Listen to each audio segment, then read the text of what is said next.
The question of whether black people should receive reparations for the economic destruction suffered by their ancestors due to slavery and systemic racial discrimination is a complex and multifaceted issue.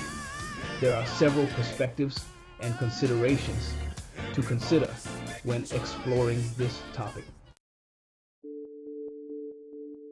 Historical context and economic impact.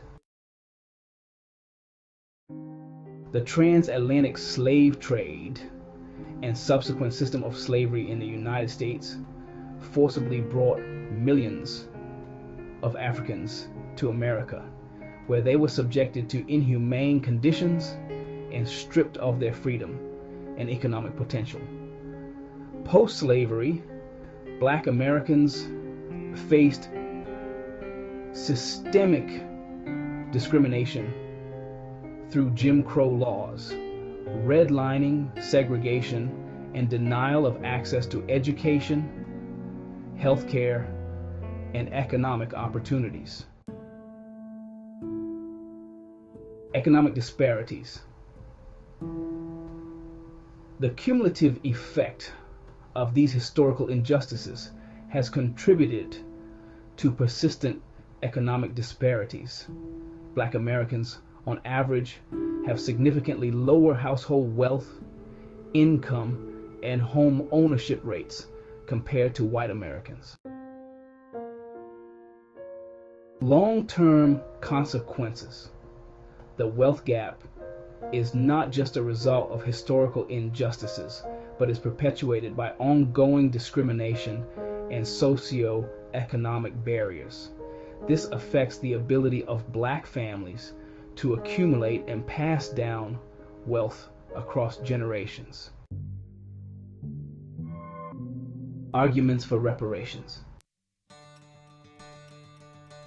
Justice and redress.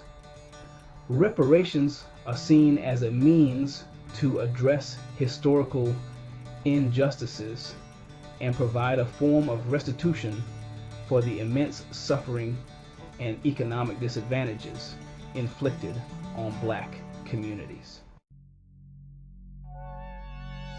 Economic equity. Providing reparations could help reduce the racial wealth gap and create a more equitable economic landscape by investing in education, housing, healthcare, and business opportunities for black Americans. Moral responsibility. There is a moral argument that societies must rectify past wrongs, especially when those wrongs have lasting impacts on present-day individuals and communities. Arguments against reparations. Practical and logistical concerns. Significant challenges are determining who qualifies for reparations, how much should be given, and how it should be funded. Critics argue that these logistical issues could complicate or even impede the implementation of reparations.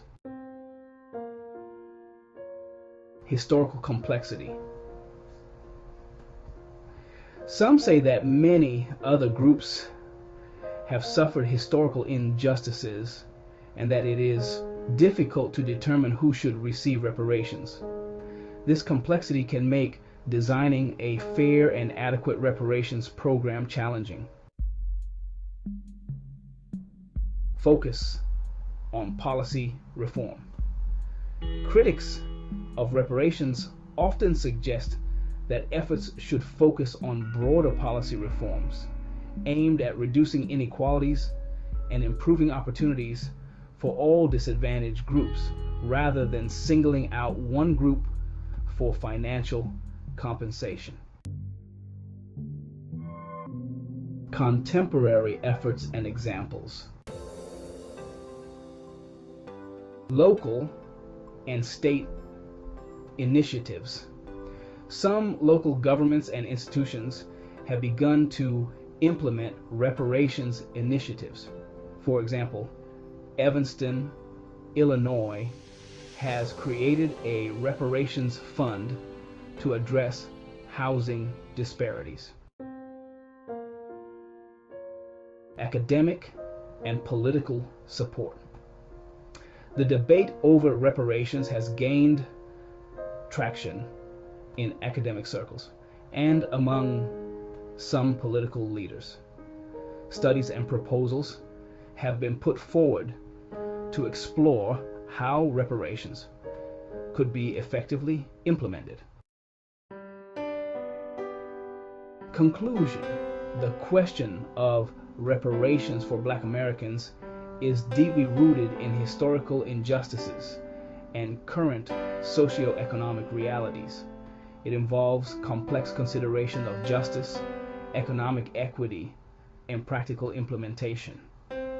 While there are compelling arguments both for and against reparations, it is essential to note that the broader consensus is that addressing the legacy of slavery and systemic discrimination requires a multifaceted approach. This approach may include reparations and broader policy reforms to promote racial equity and justice. Considering all perspectives and engaging in open and respectful dialogue is crucial to finding the most effective and just solutions.